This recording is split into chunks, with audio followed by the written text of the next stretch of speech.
Paano ba? 8 tips para ma-inlove ang lalaki.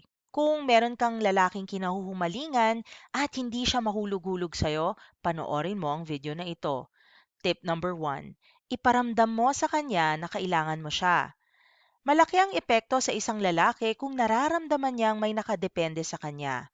Likas kasi sa mga lalaki ang maging tagabigay ng mga kailangan sa isang relasyon at maging tagapagtanggol ng mga babae. Kung ikaw ay isang independent na babae, maaari mo itong isantabi muna upang maramdaman ng isang lalaki kung gaano mo siya kailangan.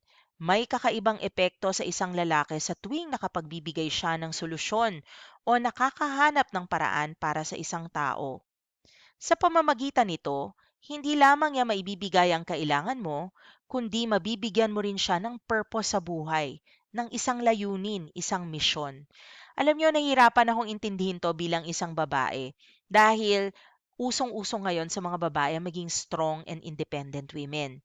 Pero actually minsan, ang interpretasyon or pakiramdam ng lalaki rito ay nakapanlalalaki ka. Parang na nagiging kompetisyon ka.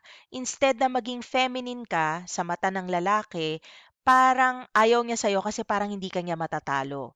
So, para maibsan itong pakiramdam na ito, ipakita mo rin sa kanya at iparamdam na kailangan mo siya. Kunyari, pag may problema ka, na sa kanya ka magsabi. O di kaya, kung nahihirapan kang magbuhat ng gamit, even if nahihiya ka, magpatulong ka sa kanya kasi that would make a guy feel very manly at mas gugustuhin niya pang tumulong ng tumulong sa'yo. Tip number 1, iparamdam mo sa kanya na kailangan mo siya. Kasi yung mga lalaki na maa-attract mo pag lagi mo sinasabi na kaya mo ang lahat, ang maa-attract mo ay mga feminine na lalaki na kung saan parang ikaw pa ang magiging padre de pamilya. Tip number 2, magpaganda ka. Napaka-importante nito para sa isang lalaki.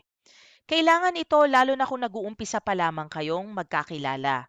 Ang pagiging presentable ay isa sa mga bagay na gusto ng mga lalaki. Lumalaki ang kanyang ego sa tuwing nakikita niya na tinitignan at hinahangaan ng ibang tao ang babaeng kasama niya.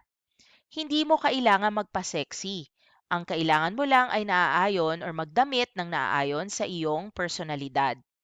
Ipakita mo sa kanya na may kumpiyansa ka sa iyong sarili, komportable ka sa iyong itsura, at naniniwala ka sa angkin mong ganda.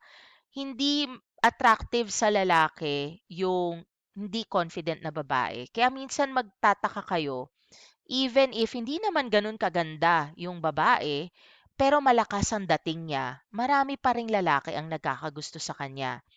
Usually din, nasa visuals na attract ang lalaki. Anong ibig ko sabihin?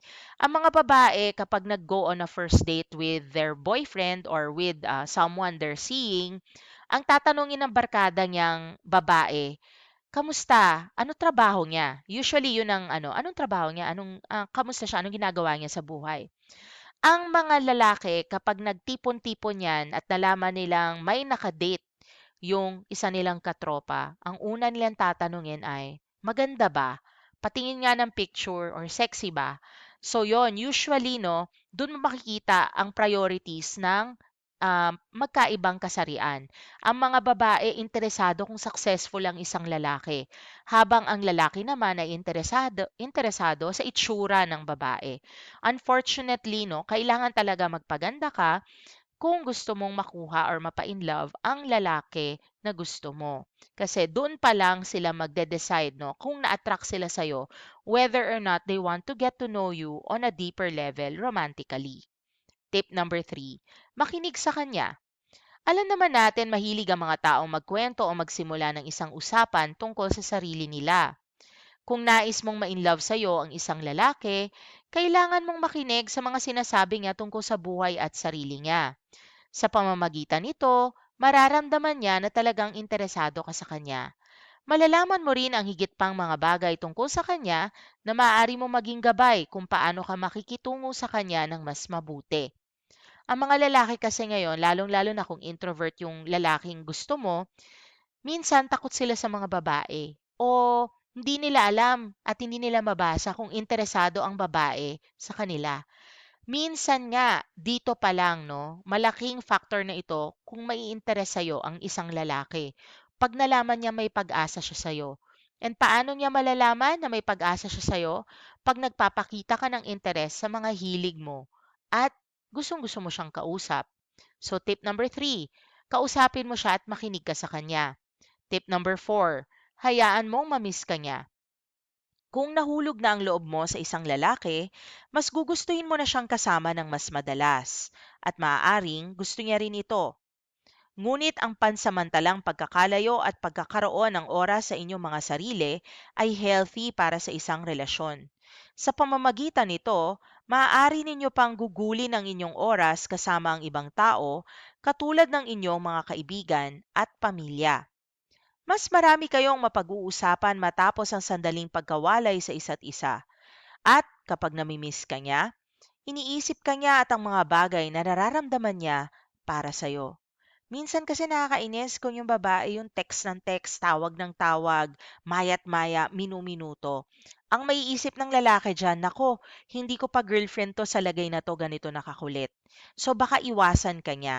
Kaya isang importanteng tip, hayaan mong mamiss ka niya.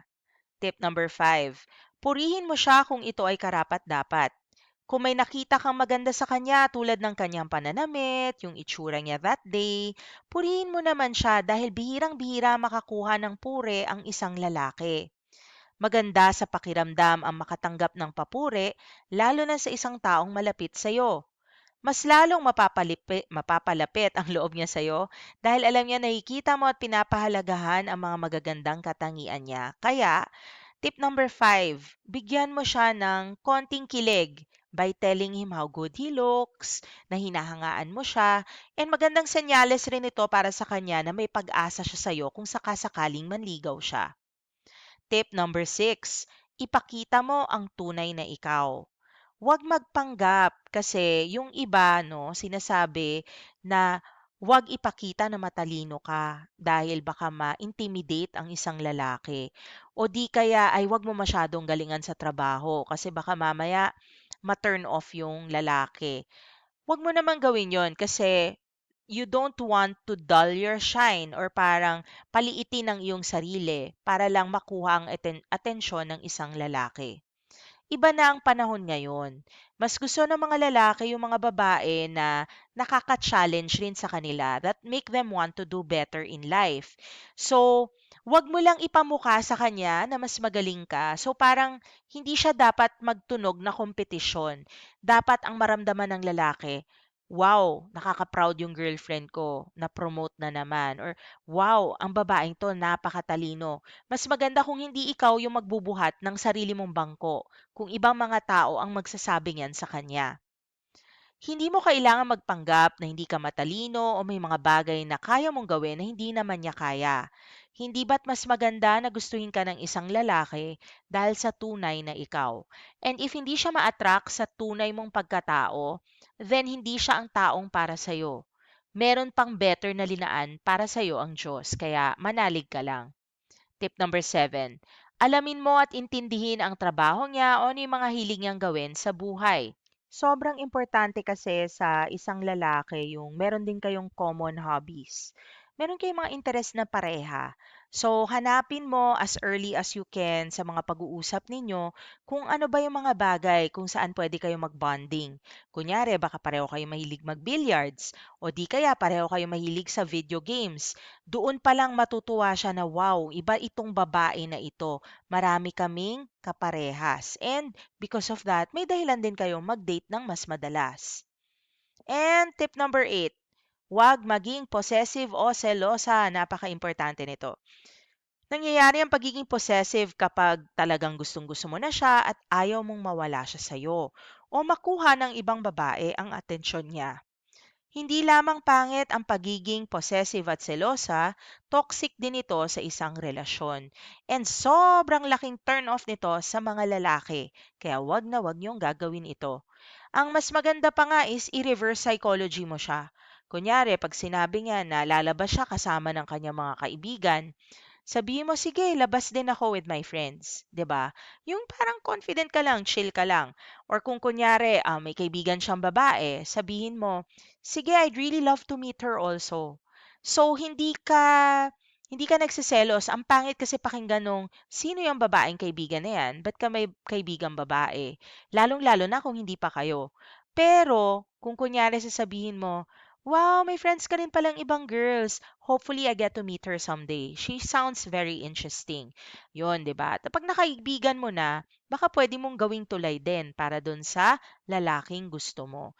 Kaya tip number 8, wag maging possessive. It really isn't very attractive for men. Maraming salamat sa pagnood. Hopefully, nakatulong ang 8 tips na ito. For topic requests and shoutout requests, please like this video, subscribe, and leave a comment down below. Maraming salamat and see you in our future videos.